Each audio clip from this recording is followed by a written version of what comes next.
Let's learn about analyzing losses with absolute value.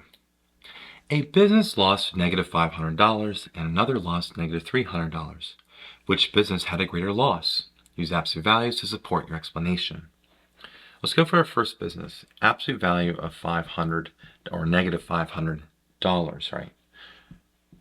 Well, the absolute value of any number is the distance from 0.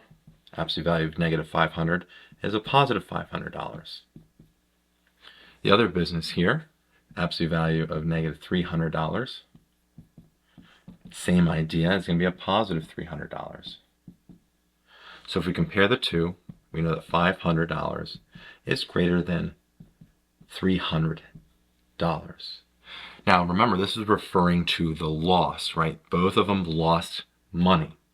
So our first business lost more money than our second business because $500 is greater than $300 when we took the absolute value. So the loss here, the first business of $500 is greater than the loss of $300 of the other business. I hope you learned something here about analyzing losses with absolute value. And as always, thanks for watching.